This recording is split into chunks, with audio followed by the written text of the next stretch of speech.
Feliz sábado à igreja. Que a graça e a paz do nosso Senhor Salvador Jesus Cristo seja com todos. Amém. Vamos abrir as Santas Escrituras no livro de Atos, Novo Testamento, capítulo 1 do livro de Atos. Esse sermão, ele vai ter uma parte um tanto quanto diferente. Vamos interagir principalmente com os jovens e as crianças. Eu gostaria de ouvir, eu não, né? Mas Deus gostaria de ouvir a opinião dos jovens nesse determinado ponto do sermão. O sermão ele está intitulado como Comunhão, Batismo e Missão. Não existe missão de forma objetiva ou de forma prática se não houver a comunhão com o Espírito, a comunhão com a divindade e o batismo do Espírito Santo. Para sermos cristãos genuínos, devemos ter esse Atos capítulo 1. Para termos a comunhão com o Espírito, devemos ser ungidos, né? Para termos a comunhão com Jesus e assim praticarmos a missão que Ele designou. Atos, Novo Testamento. Só é você abrir nos Evangelhos e depois do livro de João antes de Romanos. Oremos. Bondoso Deus e Pai que estás nos céus, mais uma vez, meu Deus, obrigado por esta manhã de sábado. Chegou agora o momento mais solene, que é o momento, Senhor, de ouvirmos a Tua voz por meio da Tua mensagem. Santo e eterno Deus, tem misericórdia de nós, indignos, pecadores, principalmente de mim, que fui escolhido nessa manhã, meu Deus, para ser, Senhor, a Tua porta-voz, Senhor, na igreja nesse momento. Amém. Nos ajuda, Senhor, me usa nesse momento, coloca as palavras na minha boca e concede-nos, Senhor, o Teu Espírito Santo para melhor entendimento da mensagem e também o batismo do Teu Espírito Santo para que venhamos a sair daqui, Senhor, regozijados e venhamos sair daqui, meu Deus, crescidos na fé, crescidos no conhecimento, crescidos, Senhor, espiritualmente, em nome de Jesus. Amém. Então, Atos no capítulo 1, primeiramente, só a critério de informação, o livro de Atos foi escrito por Lucas. Lucas, ele era um médico, ele não conviveu com Jesus, ele escreveu os evangelhos, né? O Evangelho de Lucas, foi o primeiro livro que ele escreveu, e depois ele escreveu o livro de Atos. Né? Lucas ele foi um ajudador de Paulo. Então é interessante que Lucas ele não era judeu, e essa informação é importante saber sobre Lucas, sobre quem escreveu Atos e o próprio Evangelho de Lucas, e saber que ele não era judeu. Essa informação é importante, pelo que eu vou dizer daqui a pouco, certo? Depois de ler os versos 1 e 2. O verso 1 diz o seguinte: escrevi o primeiro livro ao Teófilo, relatando todas as coisas que Jesus começou a fazer e a ensinar, até o dia em que, depois de haver dado mandamentos por intermédio do Espírito Santo aos apóstolos que escolheram, foi elevado às alturas. Aí por que é importante essa informação de Lucas? Porque, por exemplo, o livro de Lucas, ele foi escrito, o Evangelho, aproximadamente 30 anos depois que Jesus foi assunto ao céu. Por que essa informação é importante? Porque no meio cristão existe uma mentira propagada que o sábado não é mais para ser guardado. E ainda dizem assim, quando você mostra na Bíblia os apóstolos guardando o sábado, por exemplo, aqui em Atos, tem vários relatos dos apóstolos guardando o sábado, eles dizem, não, mas eles guardavam porque era judeu. E aí você vê Lucas também guardando o sábado, Lucas não sendo judeu. Então é outra mentira que cai por terra. Eles querem fazer separação entre os judeus do tempo de Cristo e a igreja. Só que a igreja ela era formada por judeus. E posteriormente os gentios começaram a fazer parte também da mesma fé. E lá em Lucas, no relato da morte de Cristo, a gente vai ver que as mulheres guardaram o sábado, e Lucas deixa registrado conforme o mandamento. Se o sábado não fosse mais para ser guardado, Lucas teria escrito conforme era o mandamento. Mas Lucas deixou lá registrado, conforme o mandamento.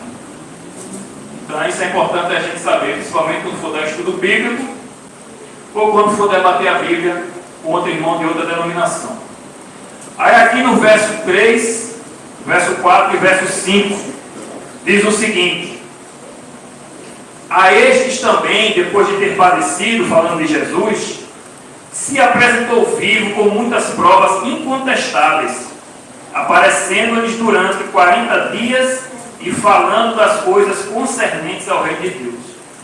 Lucas, que viveu naquela época, ele fez questão, ele deixa claro aqui que Jesus ressuscitou. Não é um delírio da cabeça dos apóstolos, nem de mais de 500 pessoas a quem Jesus apareceu. Lucas deixa claro aqui que Cristo ressuscitou e ele vive. E no verso 4, e comendo com eles, determinou-lhes que não se ausentassem de Jerusalém, mas que esperassem a promessa do Pai, a qual disse ele: de mim ouvistes. E qual foi a promessa? Verso 5: porque João, na verdade, batizou com água, mas vós sereis batizados com o Espírito Santo, não muito depois daqueles dias. No verso 4, Jesus disse que eles não se ausentassem de Jerusalém, até que do alto fossem revestidos de poder, que era receber o Espírito Santo. Nisso existe um princípio para nós hoje. Nós não devemos nos ausentar da nossa casa sem antes recebermos o batismo do Espírito Santo. E isso nós recebemos por meio da comunhão com Cristo. Então fica esse princípio: não sair de casa sem antes receber o batismo do Espírito Santo. Confessar o nosso pecado logo cedo, fazer nossos pedidos, entoar os louvores e estudar a palavra de Deus e receber assim a unção para mais um dia de vida. Ele diz aqui, né? João batizou com água. O batismo nas águas é para a remissão dos pecados. O batismo nas águas é o primeiro mandamento ou ritual que o crente cumpre quando ele aceita Jesus. Ali ele mostra publicamente que agora, por meio daquele simbolismo, você, quando é mergulhado nas águas, você morre para a vida de pecado, morre para os prazeres da carne e você ressurge ali para uma nova vida com Cristo. Você recebe ali a natureza espiritual. Adão, quando pecou, o pecado entrou no mundo e a natureza humana se tornou carnal. Nós nos tornamos amigos de Satanás e gostamos de fazer as coisas que o agradam. Por isso, ao recebermos a natureza espiritual, começa a haver uma luta dentro de nós para que venhamos a fazer a vontade de Deus. E vai vencer a natureza que você mais alimentar, ou a espiritual ou a carnal. Aí é onde entra a comunhão e é onde entra o verso 5, que Jesus fala do batismo do Espírito Santo. O batismo do Espírito Santo é uma experiência mais elevada na vida do cristão. É o Espírito Santo que vai lhe dar poder, que vai tornar você um homem, uma mulher, um servo, uma serva de Deus poderoso em obras vivas. Não mais as obras da carne, resistir às tentações. O objetivo do Espírito Santo é imputar a vida de Jesus em você. Uma vida de pureza, uma vida de santidade, uma vida de obediência. E isso é possível mediante a unção do Espírito Santo. Diante disso, os discípulos fizeram uma pergunta. No verso 6, diz assim: então os que estavam reunidos lhe perguntaram: Senhor, será este o tempo em que restaures o reino a Israel? No longo da história de Jesus com os discípulos, a gente viu que os discípulos eles estavam muito com os olhos voltados para a terra, né? E a crença deles era que viria o Messias e iria restaurar o reino terreno a Israel. Israel deveria deixar de ser subjugado pelos inimigos.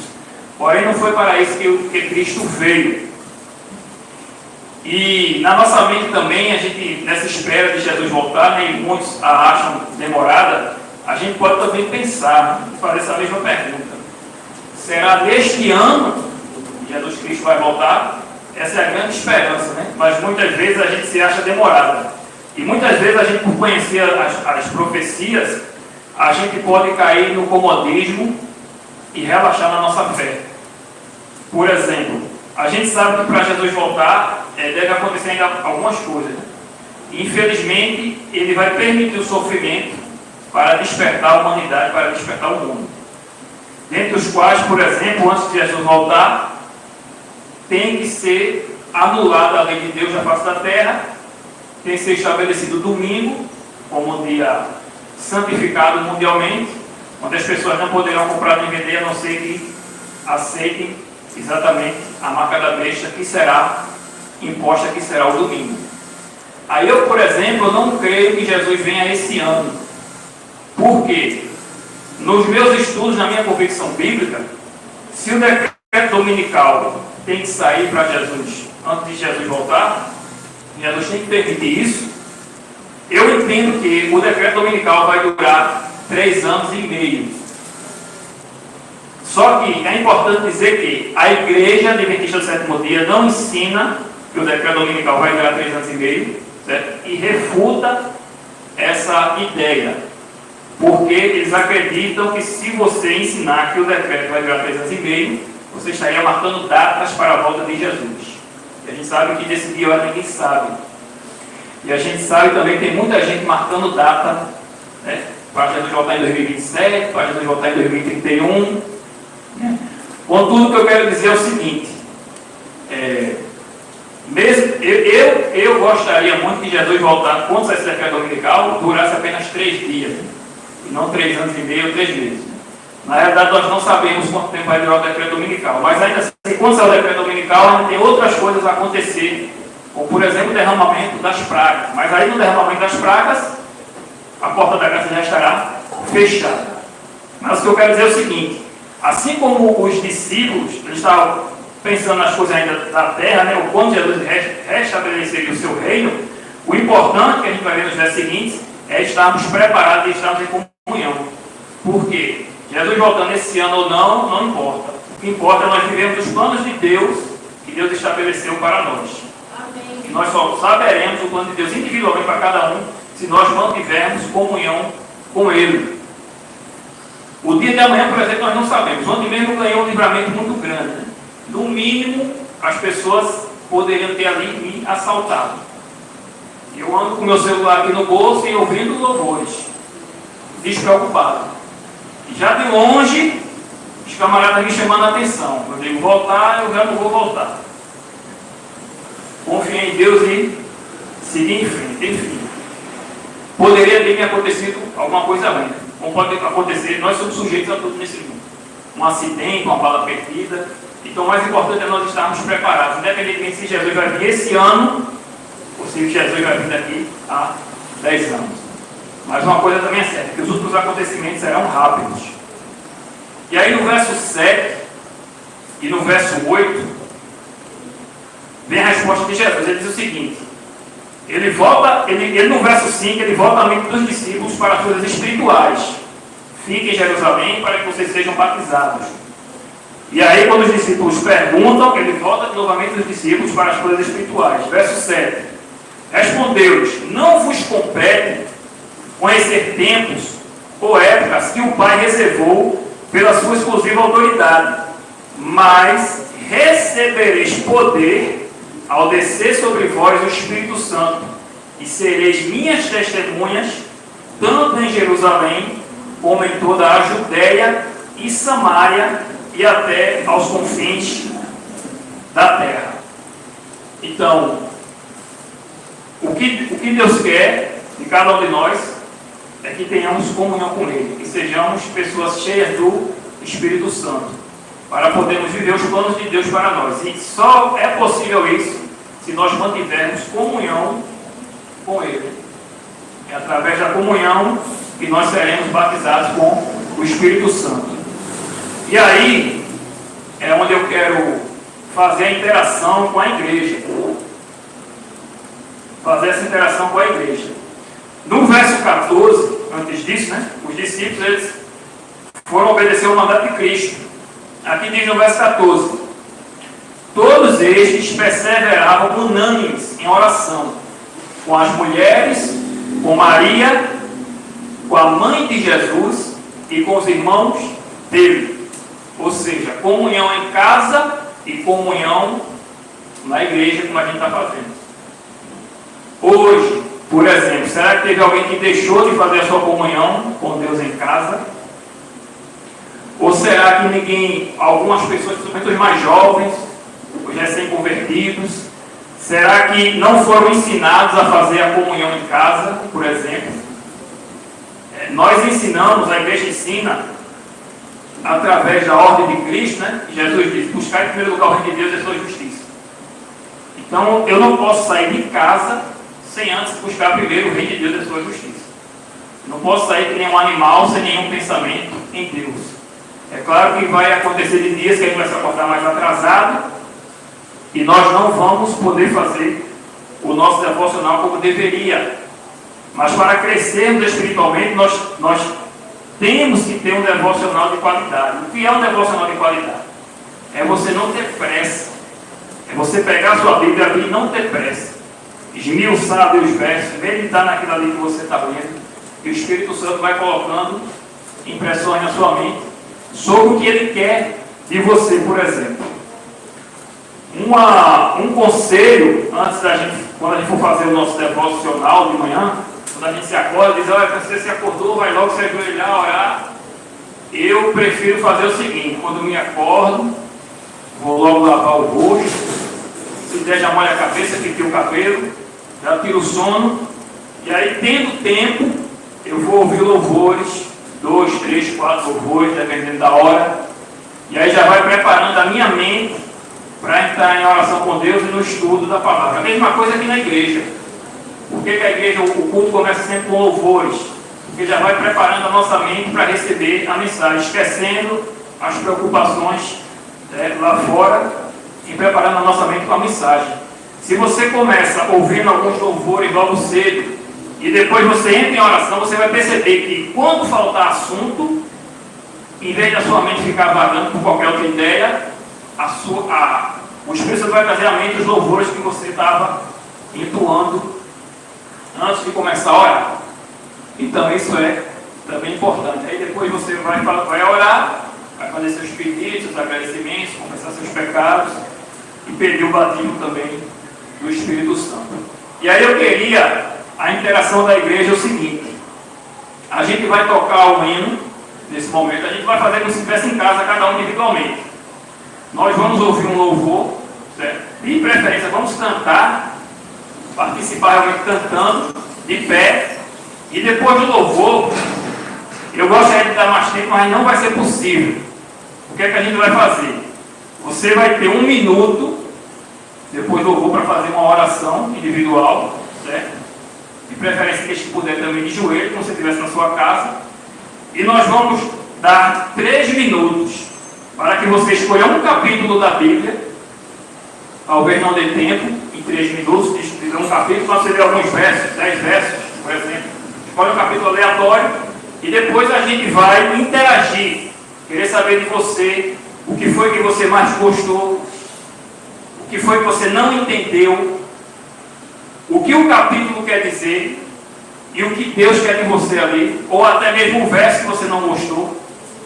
Por exemplo, nesse capítulo aqui de Atos, nesses primeiros versos que a gente vê que Jesus quis voltar a mente dos discípulos para a missão que eles teriam, que era de pregar o Evangelho. E disso dependeria da comunhão deles. E o que é que Deus quer me ensinar dali? E da mesma forma, eu também, para pregar o Evangelho, eu vou depender da minha comunhão com Ele. O que você não gostou, por exemplo? Tem coisa na Bíblia que você lê e não gosta, por um motivo ou por outro. Normalmente é quando vem alguma coisa que vai contra alguma coisa que você está praticando, por exemplo. Mas, por exemplo, tem aquela questão de que quando antes de Jesus voltar, coisas ruins vão sobre a terra. Por exemplo, Apocalipse 13. Quem é que gosta de Apocalipse 13? Apocalipse 13 mostra um triunvirato satânico, que é o dragão, Satanás, a besta leopardo, e a besta que parece um cordeiro, mas fala do dragão, e vai querer impor a adoração forçada, e vai querer anular a lei de Deus da terra. Então, quem é que gosta disso? A gente já não gosta quando a gente debate com o irmão de outra denominação, que ele fala que o sábado passou, que vai ser guardado, a gente já não gosta. Imagina quando a gente lê capítulo 13 de Apocalipse e vê aquilo ali. Então, tem coisa na Bíblia realmente que a gente também não gosta. Então, eu gostaria de pedir a colaboração dos irmãos e da sonoplastia, para que a gente, nesse momento, fizesse esse devocional, fizesse esse experimento, esse exercício, como igreja, para nos ajudar também a compreender as Sagradas Escrituras. Você vai escolher um capítulo aleatório, mas eu vou deixar, eu recomendo que você leia João capítulo 15. Eu recomendo que você leia João capítulo 15. Você pode escolher qualquer um, certo? Então eu vou pedir para a sonoplastia soltar o hino, o 10 do novinário, e ao toque do hino nós vamos nos pôr de pé e entoarmos esse louvor.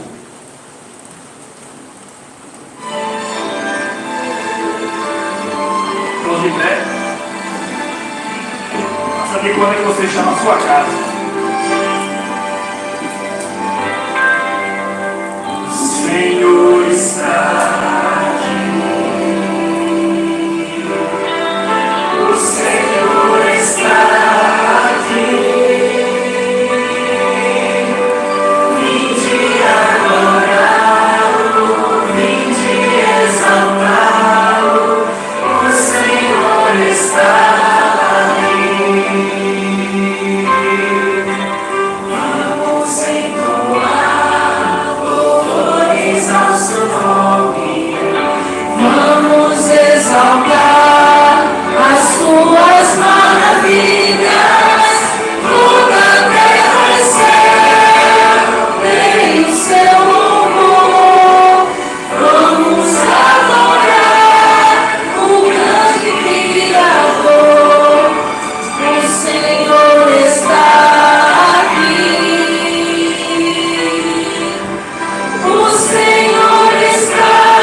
Vai marcar ali 1 minuto.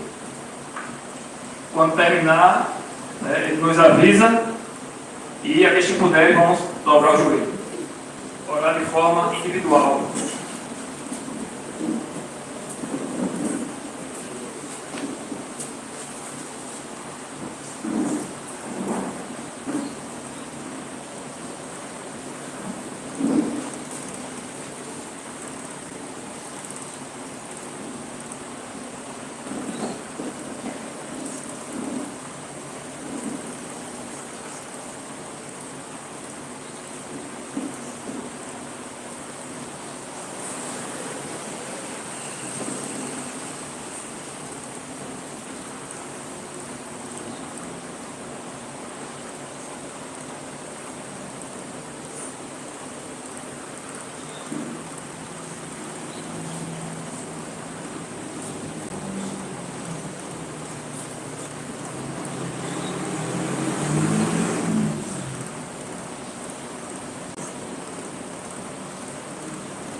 Todos escolheram o capítulo.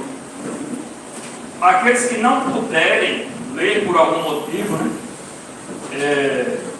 Aproveite e fique em oração, tá certo? Vou pedir para marcar o tempo, aí quando eu terminar o seu inventário, você me avisa, por favor. Então escolha o seu capítulo e vamos ler, né? Depois vamos fazer as perguntinhas, principalmente os jovens, né? Prestar atenção no que está lendo, porque será perguntado.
Amém. Quem se habilita a começar a interagir?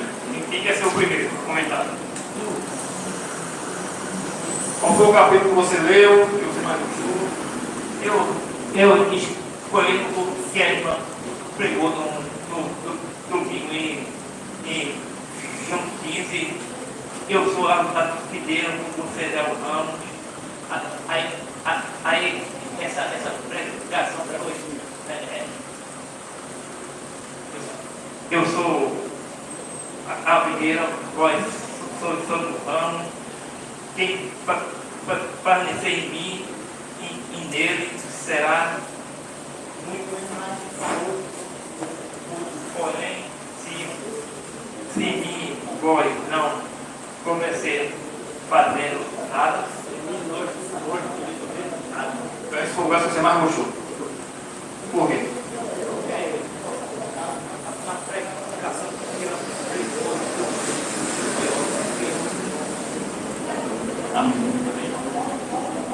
Quem é o próximo? Algum jovem, uma criança, Ellen?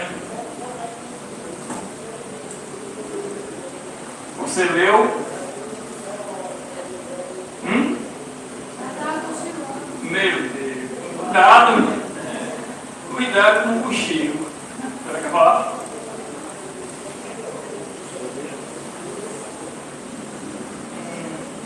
Salmo 15, diz assim: Quem, Senhor, habitará no teu tabernáculo?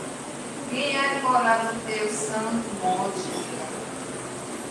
Quem vive com integridade, pratica a justiça, de coração fala a verdade, não defama com a sua língua. Então, o salmista está dizendo, né, fazendo uma pergunta, e aqui uma pergunta com uma resposta, realmente, quem vai morar no santuário de Deus? Aqui está todo o resumo, né, que vai até o 5, né? Quem é esse cidadão do céu?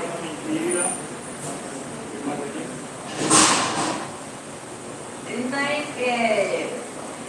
fala, não defama, não faz mal ao seu próximo, ele lança injúria contra o seu vizinho, e os que os seus olhos têm por desprezível e repróbrio, mas honra os que temem ao Senhor, que jura com dano próprio, não retrata, que não empresta o seu dinheiro com usura e nem aceita suborno contra o inocente. Quem deste modo procede não será jamais abalado. Amém? Amém. Esse é o recado do verdadeiro cidadão do céu. Pode falar aí. Só baixa ler um verso, ela leu o capítulo todo porque só era 6 versinhos. É 1 Pedro 16, que diz assim: porque está escrito, sede santo, porque eu sou santo.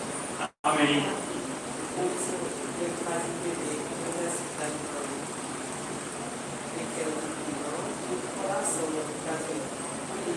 para a gente procurar ser santo, assim como o Senhor é santo. Procurar fazer a vontade de Deus, não aborrecer, sempre fazendo a obra, andar nos caminhos dele, e a presença do Espírito Santo, para não fazer. Se consagrando ao Senhor, não se afastar das obras da carne. Quer falar? É você. Sim, ali preto aqui, que você não dá, não. Quer falar, não? Franciele. Lindamin. Dona Mia, estava sua aluna. Mas aqui não tem erro, não. Ok. Salmo capítulo 4, verso 6, diz assim: há muitos que dizem que não nos dará conhecer o meio. Senhor, levanta sobre nós a luz do rosto. Amém. Para que a gente possa obter essa luz sobre o nosso rosto, nós temos que andar em conformidade com Deus e testemunhar de nossa vida, para quando a gente passar, possa dizer assim: arribaram a vida de Deus. Amém. Isso é de fundamental importância que o que a gente está fazendo aqui, de estudar a palavra de Deus e aprender, né, ter tempo de qualidade, tomar tempo realmente para entender o que a Escritura Sagrada nos está aqui dizendo. Mas o mais importante ainda é se a gente praticar. Porque Adão e Eva conhecia, mas não praticaram, e a gente está sofrendo esse transtorno todinho hoje por conta disso, porque tiveram fé, mas não obedeceram. Em João 15, por exemplo, é muito sério, né? Um verso que a Vanilson leu, que diz que Jesus diz que ele é a videira verdadeira e o Pai é o agricultor. Aquele que não permanecer nele não dá fruto. E aquele que não permanecer nele, o verso 6 diz: se alguém não permanecer em mim, será lançado fora, a semelhança do ramo, e secará, e o apanham, lançam no fogo e o queimam. Então, o simples fato de ser batizado nas águas, vir para a igreja, não nos dá garantia da salvação. Tem que haver realmente comunhão com Deus, está intimamente ligado ao nosso Senhor e Salvador, Jesus Cristo. Tem uma fé inteligente. Você estuda a palavra de Deus, você compreende, e aí você sabe o porquê, por exemplo, das coisas que vêm acontecendo ao mundo. Você entende a proximidade da vida de Cristo. Algumas promessas que Jesus nos deixou na sua palavra, por exemplo, em João, no capítulo 16. Você não precisa abrir, eu vou ler aqui. Ele diz: naquele dia nada me perguntareis. Em verdade vos digo, se pedirdes alguma coisa ao Pai, Ele vos-la concederá em meu nome. Então ele dá uma garantia aqui, que se nós pedirmos algo em nome de Jesus, Ele nos vai atender. E no verso 24: até agora nada tendes pedido em meu nome. Pedi e recebereis, para que a vossa alegria seja completa. E pedir em nome de Cristo não é apenas mencionar o nome dele na oração, pedir pelos méritos dele, para que Deus nos olhe como olha o seu Filho, mas pedir em nome de Jesus também é pedir aquilo que ele pediria em nosso lugar. E um exemplo que Jesus pediria está no Evangelho de João, capítulo 17. Depois, quando você almoçar hoje, fica essa dica para você ler o capítulo 17 de João, para você ver um pouco do que é pedir em nome de Jesus. Pedir aquilo que Jesus realmente pediria. Pedir coisas também espirituais, coisas concernentes ao seu reino. Abra sua Bíblia em Isaías 42 para a gente encerrar. Isaías no capítulo 42, Isaías fica no Antigo Testamento. Abra em Salmos e adianta a sua Bíblia para Isaías, no capítulo 42. Nós estamos no começo do novo ano, e esse ano tem que ser diferente para cada um de nós. Nós temos que estar realmente ligados à videira, não nos acomodar com a vida espiritual que nós estamos levando, certo? Mas querer realmente viver os planos de Deus para nós. Quem vai dizer o plano de Deus para você não sou eu. É a Bíblia, é a palavra de Deus, é o próprio Espírito Santo. Você só vai conhecer se você estiver em comunhão com Ele. Aquele que não quiser ouvir a sua voz, é triste que vai ser o dia que muitos vão ouvir. A parábola das virgens, por exemplo, existiam 10 virgens, né? 5 prudentes, 5 loucas, né? 5 tinham comunhão com Deus e 5 não tinham. Representa o povo de Deus hoje. Aqueles que têm comunhão e aqueles que não têm. Quando escutam que o noivo vem, não dá tempo de se prepararem. E o noivo fecha a porta e elas pedem: Senhor, deixa-nos entrar. E ele responde: não vos conheço. E muitos naquele dia vão dizer: eu preguei, eu cantei, eu expulsei demônio. E Jesus vai dizer: apartai-vos de mim, não vos conheço. Por quê? Porque não tinham comunhão com Cristo. Professavam só nos lábios, mas não tinham prazer em se encontrar com Cristo a cada manhã, ter um encontro com Ele e viver a vida dele. Isaías 42, os primeiros versos, principalmente 1 ao 7, ele fala especificamente de Jesus Cristo, que é o servo do Senhor, o que ele viria fazer na terra. Mas esses versos você pode tomar para você também neste ano e recitá-lo a cada devocional, até que isso entre na sua mente e você seja realmente aquilo que o verso está dizendo, porque as palavras têm poder. Lá fora se ensina muito a força de vontade, né? O poder da força de vontade, o poder do pensamento positivo. Em certo sentido isso é verdade. E a própria Bíblia diz que assim como o homem imagina, a sua alma ele o é. Então você tem que tomar para você aquilo que Deus quer que você seja. Por exemplo, Isaías 6, ele vai dizer: eu, o Senhor Jeová, te chamei em justiça, tomar-te-ei pela mão e te guardarei e te farei mediador da aliança com o povo e luz para os gentios. Quantos aqui foram chamados por Deus? Todos. Mas como a lição dos adultos ensina, muitos são chamados de povos os escolhidos. Veja que Deus te chama em justiça, para você andar em perfeição e santidade, como a irmã Wanda leu o verso de Pedro, como a irmã leu o Salmo 15, o cidadão do céu, andar em justiça. Ele vai te tomar pela mão, ele vai te fazer mediador, vai colocar você numa posição de destaque. O mundo pode não te dar valor, mas Deus vai colocar você numa posição de destaque. Moisés, ele foi o mediador da antiga aliança e ele conduziu as pessoas a Deus.